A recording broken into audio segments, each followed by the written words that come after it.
Assalamualaikum warahmatullahi wabarakatuh. Hai Ananda semua, apa kabar hari ini? Mudah-mudahan dalam keadaan sehat walafiat ya, amin. Dalam pembelajaran hari ini, kita akan belajar tema 4, berbagai pekerjaan, fokus muatan pembelajaran Bahasa Indonesia bersama Ibu Suci Ramadhani.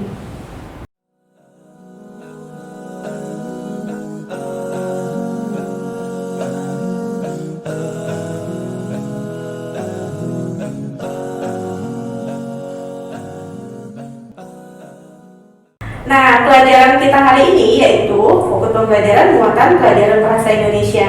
Ananda, apakah Ananda sudah mengetahui apa itu karya sastra? Karya sastra adalah ungkapan perasaan manusia yang bersifat pribadi yang berupa pengalaman, pemikiran, perasaan, ide, semangat, gambaran kehidupan yang dituangkan dalam bentuk tulisan. Nah, jenis-jenis karya sastra ada apa saja? Ada puisi, pantun, roman, novel, cerpen, dongeng, legenda, naskah drama. Nah, di pembelajaran sebelumnya Ananda sudah belajar mengenai mengulas isi buku sastra. Mengulas yaitu menjelaskan satu persatu hal yang dibahas di dalam buku dan menilai dan memberi pendapat terhadap buku. Hal apa saja yang bisa diulas di dalam buku? Pertama, ada data buku, inti cerita, manfaat membaca buku, serta kelebihan dan kekurangan buku. Sebelumnya, di dalam karya sastra terdapat dua unsur, yaitu unsur intrinsik dan unsur ekstrinsik. Unsur intrinsik adalah unsur-unsur yang ada di dalam batang tubuh suatu karya sastra. Tanpa adanya unsur intrinsik, suatu karya sastra tidak akan terbentuk secara baik. Dengan kata lain, unsur intrinsik merupakan fondasi dari sebuah karya sastra. Sedangkan unsur ekstrinsik yaitu unsur yang berada di luar karya sastra itu sendiri. Misalnya, biografi tentang penulis atau pengarang dari karya sastra tersebut. Pelajaran kali ini kita akan membahas lebih dalam mengenai unsur intrinsik suatu karya sastra. Yang pertama, ada tema. Tema sesuatu yang menjadi pokok, masalah, atau pikiran dari pengarang atau inti dari cerita yang Ananda baca. Yang kedua, ada alur, jalan cerita atau rangkaian peristiwa. Yang ketiga, ada latar atau keadaan yang melingkupi pelaku dalam sebuah cerita. Latar ini juga disebut dengan setting, mengacu kepada waktu, suasana, tempat terjadinya cerita tersebut. Lalu ada tokoh atau penumpuhan, tokoh dan watak dalam cerita tersebut. Lalu ada amanat, pesan yang disampaikan oleh pengarang untuk menambah pendidikan dan nilai moral. Selanjutnya ada sudut pandang, yaitu posisi pengarang dalam membawakan cerita. Nah, contoh, perhatikan buku Ananda di buku Bupena di halaman 10. Di sana ada cerita mengenai lalang. Ananda, siapkan bukunya.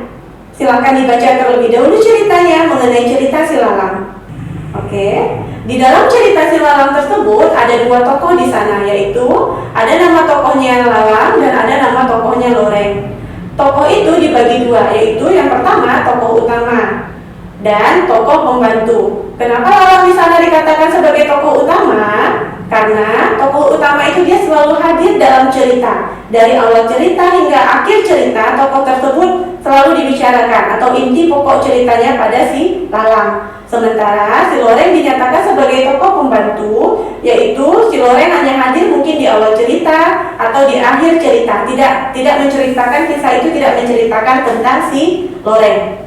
Nah, setelah memberikan pendapat tentang cerita suatu karya sastra, Ananda bisa memberikan pendapat.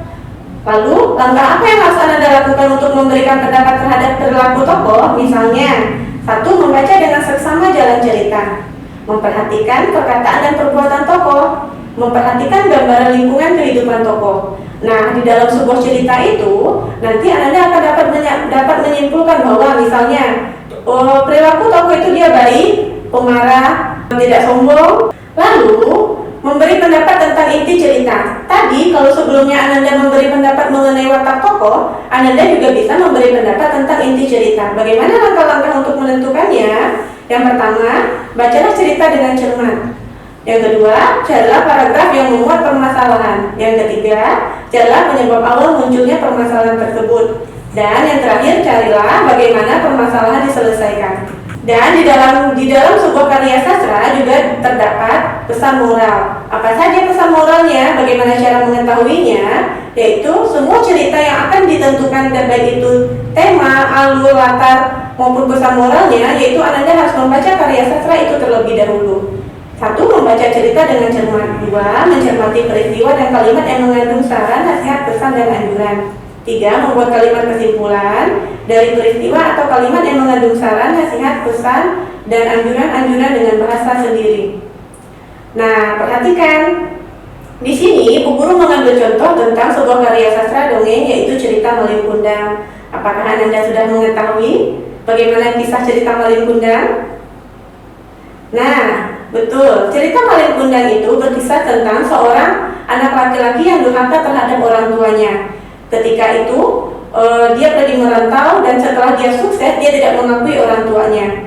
Ya, nanti kalau yang belum pernah baca ceritanya dicari ya buku sastranya ya. Nah, apa pesan moral yang terkandung di dalamnya? Yaitu kita tidak boleh durhaka kepada orang tua. Kita harus selalu menghormati mereka. Nah, selain dari yang Bu Guru contohkan, kamu juga boleh membuat pesan moral dengan bahasamu sendiri. Di buku Bupenamu, halaman 34 juga ada cerita mengenai Raja Parkit yang cerdik. Sekarang, ayo coba tentukan pesan moral yang ada dalam cerita ini. Nah, setelah kamu selesai menentukan pesan moral yang ada di dalam cerita Raja Parkit yang cerdik tadi, sekarang kita akan ada di buku Bupenamu di halaman 47-48 mengenai cerita Kelinci dan Kura-kura. Nah, setelah kamu selesai membacanya, akan mengirimkan latihan di form yang akan dikirim oleh Bu Gurumu. Nanti dikerjakan ya. Cukup sekian materi hari ini. Terima kasih. Assalamualaikum warahmatullahi wabarakatuh.